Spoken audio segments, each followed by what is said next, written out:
James Gwertzman leads the Asia-Pacific operations for PopCap Games. He moved to Shanghai about 2 years ago to establish PopCap's first office in Asia. Prior to that, he served as Director of Business Development for PopCap. He founded Sprout Games, which was acquired by PopCap in 2005. Sprout is best known for the best-selling casual game Feeding Frenzy. James was a member of the IGDA Casual Games SIG Steering Committee and is a frequent speaker at industry events, including many highly rated appearances at the Casual Games Summit. This year morphed into this summit. PopCap's first foray into social gaming, Bejeweled Blitz, is a top 20 game on Facebook and has over 10 million monthly active users. Please welcome James Gwertzman. Hi, so the topic of this talk is that social games are the new import-export business in China. And what we're starting to see now more and more is we're starting to see, more and more we're starting to see companies in China looking to export their games to the West. We're also starting to see companies in the West now looking at getting into the Chinese market because there's a lot of carryover back and forth between similar platforms. If you look at why we're starting to see this now, I think up until now, the game industry between China and the U.S. have been on totally different tracks. I mean, popular games in the West are on the console. In China, it's almost all PC, RPGs. In the West, people typically play at home, sofa, couch-type gaming. In China, it's mostly internet cafes. In the West, the primary business model has been retail, whereas in China for many years, it was all about buying prepaid cards and microtransaction billing. But now with social games, we're starting to see now for the first time parallel overlap. So here's a social game from Facebook on the left and a social game from Renren on the right, and it's basically the same game. And this is Restaurant City on the left and a kind of clone of Restaurant City on the right. So now finally, with social games, we now have kind of overlap for the first time of business models between China and the West. And so we're starting to see, and there's a lot of lessons that can be learned from China, because China, microtransaction billing has been a dominant business model there for almost 10 years now. And these are screenshots from 2005 from QQ, one of the major kind of portal/sites there. And here the entire billing model is buying items for your avatar and other game items, which has finally now come to the West in terms of social games. But there's a lot we can learn by looking at what's going on in China. It's a very developed, very sophisticated market for microtransactions and billing. In terms of the landscape, social gaming is still actually the smallest revenue source in China. These are the biggest: advanced casual, mobile, web, and so forth. So we're going to just really, really quickly, what are the other segments in gaming in China? RPG, this is from ZT Online, which is from Giant Interactive. It's an RPG where literally everything is for sale. I mean, you really can't, it's a free-to-play game, but you really can't get anywhere unless you're willing to spend money. For example, you can buy pets. Actually, you buy a pet and give it to your friend, and then it helps your friend earn experience points and level it faster, and they can actually then help you. This is Kart Rider, kind of the canonical advanced casual game from Nexon. This game, again, you're buying items for your cart to kind of help you get through the game. Audition is one of the more popular advanced casual games in China, dancing game. You're buying items for your avatar. The items, they made a decision to price the items very, very high. So rather than have 10% of users buy items, they wanted 1% of users to buy items, and then but pay a lot of money. And this game has actually led to accounts of sort of prostitution and other attempts by young women to afford the items they want for their characters. Mobile games, we're starting to see free-to-play gaming coming to mobile in China. We don't yet see, there's a couple social mobile platforms similar to Japan now, not so many, but these games all have kind of microtransaction item-buy models built into them. And then web games. Web games, they've almost been kind of skipped over here in the West. People have sort of gone straight to Facebook, with the exception of maybe Germany and some of the European markets. But in China, web games are still actually a very large segment. Typically in web games, you go to a website to enter as opposed to a social network. And then once you're in there, you're buying items as you're playing the game. And then that finally brings us to social games. Right? So Happy Farm was really the canonical social game in China. This was number one on Renren for many, many years. It was probably the top grossing game. Farmville was actually, I believe, chronologically, Farmville was actually inspired by Happy Farm, which is one of the first examples I can think of where a Western game was copying a Chinese game to enter the Western market. If you look at what's happening on Facebook, you're starting to see more and more Chinese developers now coming over to Facebook. So right now, it's hard to know exactly where developers are from, but it looks like about 6 of the top 40 apps came from Chinese developers. It's very logical. I mean, Chinese developers know items, they know microtransactions, they're very familiar with this model. The APIs in China are very similar to Facebook. And for a lot of reasons we'll get into in a second, Facebook is frankly a much more attractive market and platform than China. The Chinese market for social games, frankly, is not very attractive right now. I would not encourage anyone here to go spend a lot of money investing and entering that market yet. It may open up in the future. But what we are seeing is a lot of companies opening offices in China for development purposes. So why is it not an attractive market? Well, these are a quick list of some of the reasons that it's a different market. We'll go through some of these. One thing interesting is it's got very sophisticated players. I mean, the online gaming space in China is very, very developed. There's not as many entertainment options outside of gaming, and so games have become, really for young people, the source. So this is interesting. If you look at this, only 9% of gamers in a recent survey of Nico partners only play SNS games. Right? And I would have to argue, if I looked at, for example, games in America, if you count Facebook games, I would argue a much, much larger percentage of gamers now, if you consider the global set of gamers, really a lot of them only play games on Facebook. Here, 36% start on a social network and then move to a more advanced form of gaming. 42% are more advanced gamers who play SNS, and only 13% don't play SNS. So there's a lot of overlap now in China between SNS markets and other games, which is sort of interesting. In terms of market, we don't yet have a clear winner. Right here, Facebook is now the dominant social network. That's made the landscape for developers a lot easier to develop for. You just develop for Facebook and you're done. Whereas in China, it's not yet that clear. And the padlocks indicate that almost all the social networks, with the exception of Renren, are closed, which means you can't just go and download an API and build a game for these networks. You have to do a deal or do a partnership or find some other way to work with that company, including the biggest one, QQ. So Renren is really the only one that's open, and because they're open, they're getting the dominant, most of the kind of interesting, innovative stuff now is happening on Renren, which makes them an interesting partner. They're actually owned by Oak Pacific, which also now is launching a service in Japan, because they realize that a lot of the Chinese developers who are building for Renren, frankly, want to go to Japan for the very high ARPUs that you just heard about. Here's a quick look at Renren. I don't have any live demos. It looks a lot like Facebook. I mean, you basically log in. It should be very familiar. Anyone who's familiar with Facebook, you've got your feed form, you've got your friends. One of the nice things about developing in China is that for the most part, all the social networks simply copied Facebook. And so they use open social for the most part, but in terms of the actual look and feel, it's basically Facebook. So there's not a lot of differences in the channels the way there is in Japan. One thing that is interesting is whereas Facebook is just now launching a currency system, in China the various social networks have had their own currency systems for a long time. And they've got very sophisticated payment systems. So here, this shows you how you can actually charge up your account, buy virtual currency with bank transfers, which is a popular way of charging up in China. I tried to actually charge my mobile phone, and because I don't play a lot of games on there, it actually flagged me saying my account is not high enough level, which is an interesting kind of anti-fraud measure. It won't even let you put money into your account until you've played enough games, enough free-to-play games, it's going to level up your status enough that they're sure you're a real person. You're not just some sort of bot, which is kind of interesting. This is another service from Kaixin, which is kind of the big kind of Kaixin 001 and Renren are kind of locked in a battle right now. Their site, frankly, looks a lot similar. They're going a little bit more after younger players.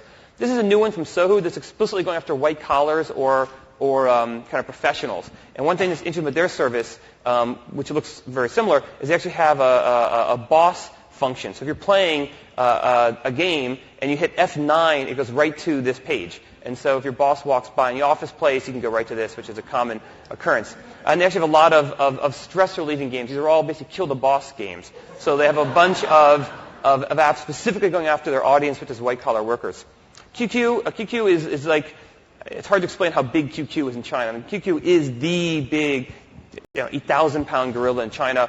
Their social network is closed, relatively few applications, but it's really got an enormous amount of traffic. One thing that's interesting is they're almost like a combination of MySpace meets Facebook. So here's your page on QQ. And you can actually customize it quite a bit. So here's someone else's page, and you can see all these different kind of modules that they've put in there. But one thing sense with their business model, they actually charge you money to kind of customize your page like this. So you can actually go to a page like this. There's a whole bunch of different layouts you can choose between. And then if you, for example, pick this layout here, you're actually paying 17 Q coins. That's equivalent of about $2.50 to basically buy a different layout for your page. So this is actually a lot of money.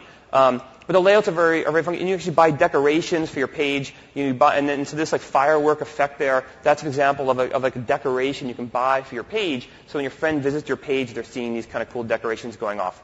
Their payment system, again, very sophisticated. You can pay by mobile phone, or you can pay by bank transfer. You can pay by prepaid card. Credit cards are just not as popular in China as they are in the West, so it's not the dominant payment mechanism. Top 10 games on Renren. They do list the daily active users. You can see that even their top game, Stunny Farm, only 1.4 million daily active users, which makes it quite a bit smaller than, let's say, top 10 game on Facebook, but not terrible. What is interesting, though, is that, again, like a lot of these networks, as a developer, you're competing with your platform. It would be as if Facebook had 300 people making games for Facebook, and as developers, you're competing against the kind of the house brand. And in those models, the house brand is usually going to win. And so it's a real challenge of differentiating. So all the major categories are represented here. It was actually, I tried hard to find examples of unique, innovative social games in China that you haven't seen yet in Facebook, and I really couldn't find any. I mean, there's so much crossover now. It was very difficult to find examples of games in China that are not already in Facebook and vice versa. And then I will make a nod to PopCap. They're at number 41, Bejeweled Blitz down there, with 50,000 daily active users. It's interesting, we have to take a game and drop it into a foreign network. You do have to do customizations and adaptations if you want to be successful. You can't just take a top 10 game in one network and assume it'll automatically become a top 10 game in other networks. The most challenging aspect of doing business in China by far is dealing with the government. It's something that as a Western developer you're simply not used to the need for. And in fact, this is just a short list of some of the government agencies that theoretically you have to deal with to be in China. The top two, GAPP and MOC, are in fact locked in like a deathmatch struggle with each other to see who really is going to end up dominating or getting to regulate the industry. And as a result, as developers, you often have to you're often given contradictory rules or regulations to follow, which are often put you in a tough spot. Just in order to operate a game, you've got to have 6 different permits. You've got to have an internet content permit, an online cultural operations permit, a censorship approval. There's a whole bunch of stuff. And then as a foreign company, you're not even allowed to get these yourself as a foreign company. So if you want to come into China as a foreign company, you have to work with a local partner, a local domestic company, or marry someone in China and let them open the domestic company. That's a common approach to use. This battle briefly. I mean, if you've been reading the press, don't bother with the article, but MOC and GPP have really been fighting over World of Warcraft, triggered a kind of big epic battle last fall. You go to game developer get-togethers, and all people wanted to talk about is what do you think is going to happen between GPP and MOC. It's still not really resolved. There seems to be a bit of a truce at the moment. One thing that's interesting is whenever the government's about to regulate something in China, you start to see a lot of scary articles appearing in the press first, because don't forget the press is often state-controlled. So here are some articles. Baby dies while doctor plays game online. Wife of net farm addict sets fire to house. And man beats happy farm addicted wife to death. Right, so these are examples of articles kind of placed in the press to start to explain that social games are bad. And then sure enough, a few months later, and cartoons like this, here's a guy who got fired because he stole crops from his boss playing Happy Farm. So then a few months later, you then see articles like this one. They prohibited stealing crops in games. So the government actually said you may not. That would be like, again, the U.S., Obama administration saying, you're no longer allowed to do something on Facebook. It would just be crazy here, right? But it's not so crazy there. Likewise, mafia games are now banned, so there's no equivalent of Mafia Wars in that top 10 list because they're just not allowed to have mafia-style games. And then finally, they now require licenses and permits. For a while there, social games were a quote-unquote gray area where they weren't really regulated. Now they are regulated. In terms of gameplay, you really do see pretty rampant cloning. So this is Restaurant City from Playfish, and this was the homegrown equivalent on RenRen. They're really the same. I mean, it's very similar. In terms of the economics of gaming, just some kind of quick numbers to give you a sense of things. The ARPU is much, much lower in China than what you're going to see in North America, on the order of about 10%.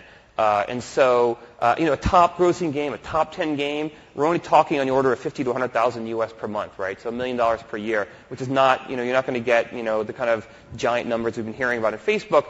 It may change in the future. One of the things that I think is really hampering the growth of games in China is the fact that, A, most of the networks are closed, and B, there's like 10 of them, and they're all fighting with each other. And once we see one really start to dominate, and you'll start to see network effects, and I think you'll start to see more opportunities to really grow that business. One thing that you are seeing a lot of now are companies going into China to set up shop there. Playfish has been there for a long time in Beijing. At PopCap, we have a pretty large office in China.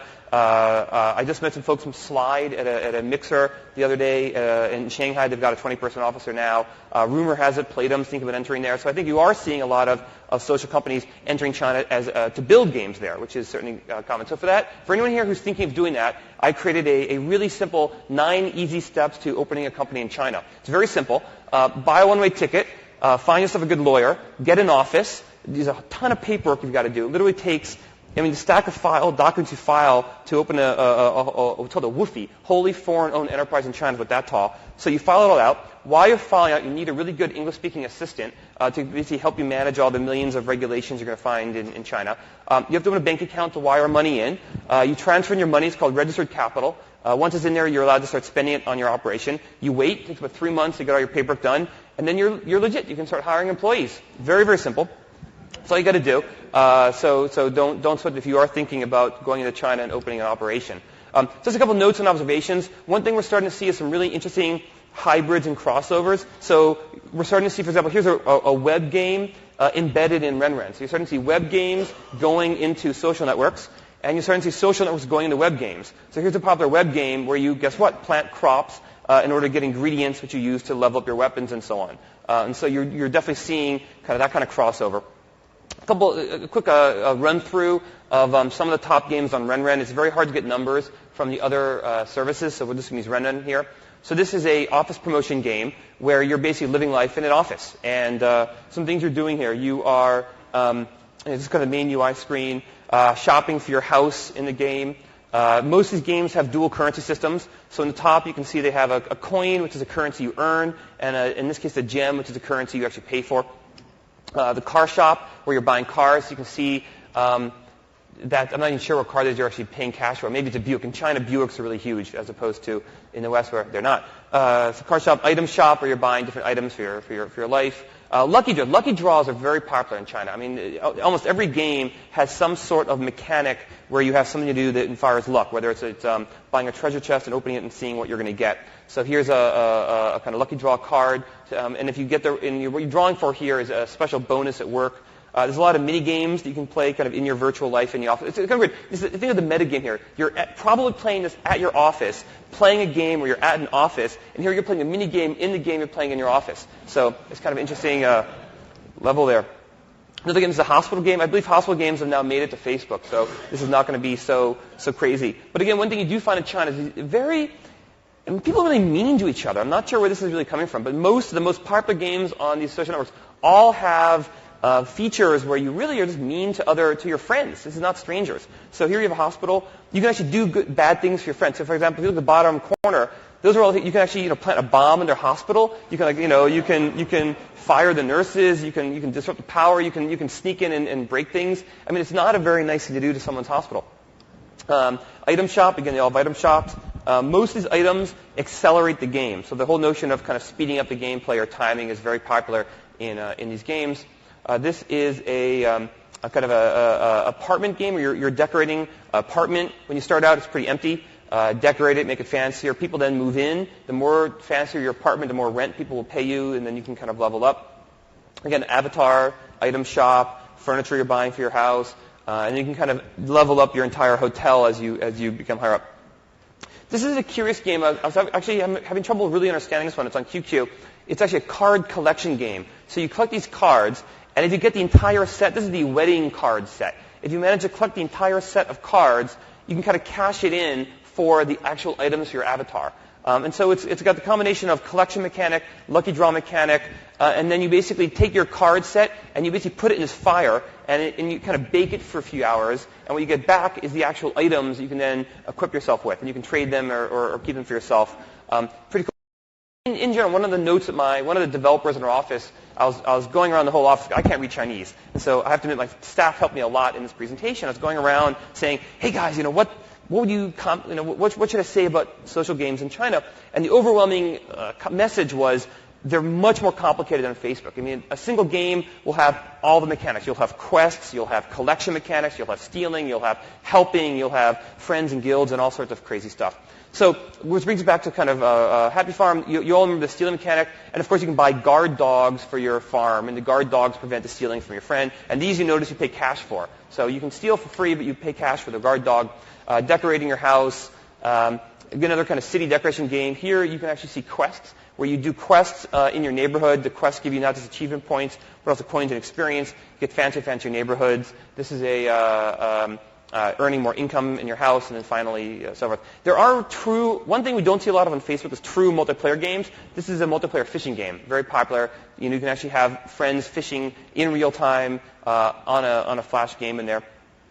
This is a web game, but it's got a mechanic I wanted to highlight. Most of the web games have almost like Survivor-esque voting structures where you're not just having a guild, but like an entire city. And someone is the king of the city or the leader of the city, and everyone else is just like a subject. And periodically there's voting to see who's in charge. But then you have kind of battles where, your entire city will attack a whole other city, and you've got almost like 30-person head, 30-person like, capture the flag, Team Fortress style gameplay inside a pretty casual web-based gameplay.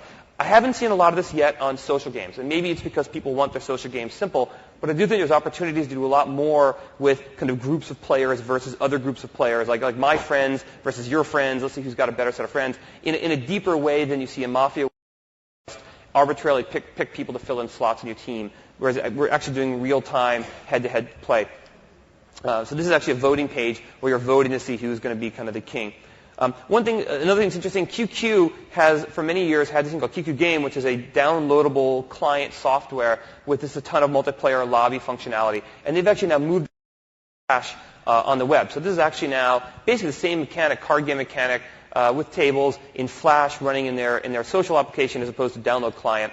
This is the UI on their original download client. Here's the UI on their Flash-based social game. So they are moving on the web. At the same time, they're continuing to invest in their client. I mean, obviously, they believe that there's room for both. The client you download and install, which lives in your PC, as well as the more flexible social thing.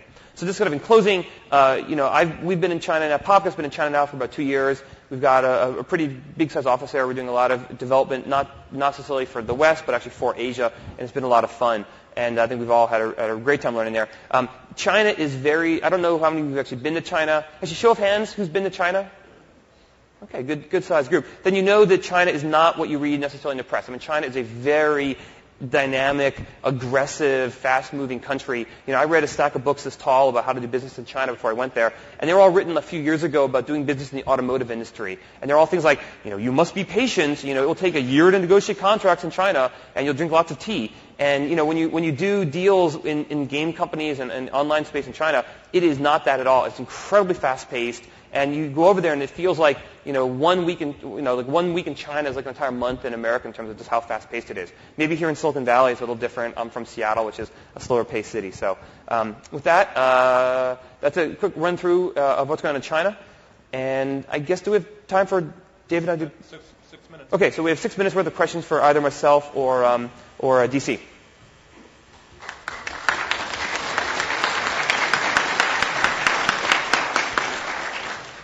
So it sounds like you've spent 2 years in China so far. Do you think it would have been, do you think PopCap growing organically its own office in China was the right move, or would you have, would it have been better with this perspective to have found a partner and just worked with a really good partner? We've been going to China for 5 years now. So we've been active in China for 5 years. Our office has only been there for 2 years. And we spent a lot of time trying to find a way to enter just with partners and licensing deals. And what we concluded was you really have to have your own office. That if you're going to be serious with the business there, IP just isn't valued as much as it might be in North America. And we also looked at acquisitions. And acquiring a company is very challenging too because they're overpriced. And if a team comes in as one, they can go out as one. And organically growing definitely takes longer, but you get to create your own culture. You get to make sure you really have the team you want. And in hindsight, we did it exactly the right way. We took our time. We were patient. We slowly grew the office over, instead of just trying to do a quick deal. And now I think it's starting to pay off. This is with regards to Japan. You said that basically right now social games are mobile-based. Well, Mixi is 30%, and basically everywhere else is 100. Everywhere else is entirely mobile. Is that constant? Do you expect that to change? In fact, I expect it to increase. Yeah, I think mobile is where the activity is. It's where it's so easy for people to buy stuff. But of course, the mobile environment itself is going to change completely. So right now, Japan calls itself like a Galapagos in a kind of proud way. But Android and iPhone have such a different level of capability to the actual domestic handsets that are there. So when that happens, that tidal wave will change in about 2 years, and that's probably a good time for overseas companies to enter the market. But right now on Mixi, 30% of their traffic is PC. But there's also that overlap area where like a big 40% of users both use mobile phone and PC. So you can get money from people on mobile, and then you can get them to play on the PC.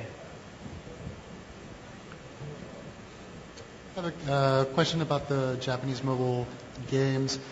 The examples look like sort of standard mix of kanji and kana. In terms of industry standards, is it required to support furigana markup or switching between kana, romaji, and kanji? Sorry, I couldn't quite hear your question. You're talking about markup language, or? Yeah, it looked like on the cell phone it was just a sort of newspaper standard mix of kanji and kana. Is that the industry standard? And is the industry standard also, is there switching between a furigana markup or all kana or romaji, or just that standard kanji kana mix? I mean, it's targeted at slightly younger users, so there's a lot of katakana is used, more frequently, but also, all kinds of different shortcut emoji. The main thing for mobile apps is just that you use emoji intelligently so that you get the nice flavor of the text. Thank you. Okay. I have a question with your slides for China. The monetization that you listed, I believe, is 150k RMB per month for a 10 million MAU game. That seems to be relatively low compared to here. Is that the average, or that's the game that you gathered? So this is not personal data. I purposely didn't want to use kind of what we had. This is more kind of general, kind of accepted industry data. So there's plenty of ways you could argue with this. Our sense is that on average, percentage paying is lower than Facebook, and kind of a double whammy, the actual ARPU per paying user is also lower. So you're getting a lower percentage of pay, and you're getting a lower actual revenue per user. Thank you. On the other hand, in Japan, Yeah, he's Japan. Go ahead. the conversion rate is probably, maybe 10 times that, and obviously the ARPU is a lot higher as well. Yeah, you really are seeing a lot of Chinese developers not going to Japan. Riku, for example, is a big Chinese developer. I met with them at a conference, and they were saying that. Sorry, the conversion is maybe 50 times that. Yeah, Japan, isn't it? yeah. So you're seeing a lot of Chinese developers all going to Japan because it's nearby and because it's just got higher ARPUs. So that conversion rate is the number of players who pay? Yeah, so out of 1,000, out of 100, out of 1,000 players, this is saying you're going to see approximately 2 actually pay. And yeah. Got it. Thank you. Hi, actually, I'm from China, and I haven't known of any, a lot of Western companies making games on Chinese markets. So I'm very curious about your opinion on this cultural barrier, cultural difference between how Chinese people think as you as a, you've been Western, yeah. So have you ever encountered any difficulty dealing with this cultural difference? Yeah, I think Western companies trying to make games for the Chinese market will have a challenge unless they're using local staff and local game designers. I think there are cultural differences. I kind of came in, there are and there aren't. The gameplay, no, there's not a cultural difference.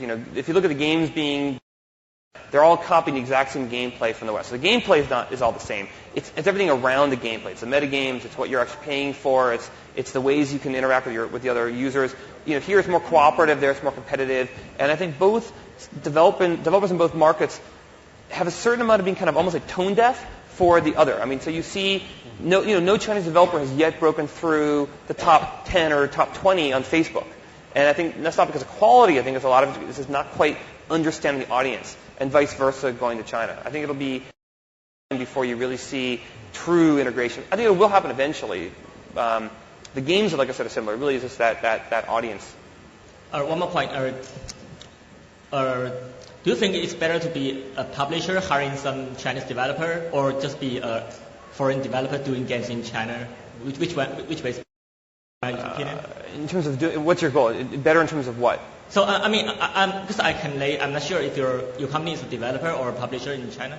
Well, we can't be a publisher in China as a foreign company. So you're not allowed to operate your own games in China. So we have to be essentially a developer working with local partners. But even if we could, we probably would still partner with local companies in terms of distribution and really understanding the local market, local audience. And I do think there's a significant amount of adaptation games have to go through to be successful in any foreign market, whether it's China or Japan or anywhere. So I do think that you need to have, whether it's your own staff or a partner, people who know how to adapt for that market. Thank you. Hi, I'm Billy Ladover at the University of Tokyo. Could you tell us anything about the demographics of the social gamers in China and in Tokyo? Is it the teenagers and stay-at-home moms or something different? Do we start? It really depends on the network that you're on. In Japan, Mobile Game Town skews very young, so it's mainly teenagers, whereas GRI is people in their 20s, mainly. GRI is like 50-50, male and female, so it really depends on the network that you're on. A lot of the activity, there's much more activity, people logging in multiple times a day at the younger end, whereas, for slightly older games, it's, well, it's not people during rush hour, which is what everyone outside Japan seems to think. A lot of it, our peak hour is at midnight. And we put a buzz into our aquarium game. When you feed the fish, it actually vibrates the phone. And we got a lot of complaints from people because they're playing in bed at night and their partner is next to them and they don't want to wake them up with the phone going bzzz all the time. So there's a lot of kind of unexpected play patterns that we found. Yeah, and in China, it's a very, very widespread of users. You've got everyone from young kids, although the gaming is considered sort of a bad thing in China, so young kids are kind of discouraged from playing by their parents. So really gaming starts around age 12. And then you've got different websites for different audiences. So kind of 12 to 18 is a segment. Then you have to college, and so 18 to 24 is a big segment. Then you become white collar, so you're 24 to kind of 35. And then you've got folks who kind of are left behind by the Cultural Revolution and maybe are not so successful, whether it's parents or grandparents. And they're playing, but this is a whole different audience and much less income to spend. But like even my house cleaner, my IE, she plays Happy Farm, and so she's been teaching my kids how to like steal crops, during the day. So. It's a very widespread of users. They have about 300 million internet users now in China, so a significant percentage of the population now is on the internet, and a large percentage of those are playing games on social networks. Thank you. Okay, we were given the all clear, I guess, so we're supposed to finish up. So thank you very much for coming today. Thank you.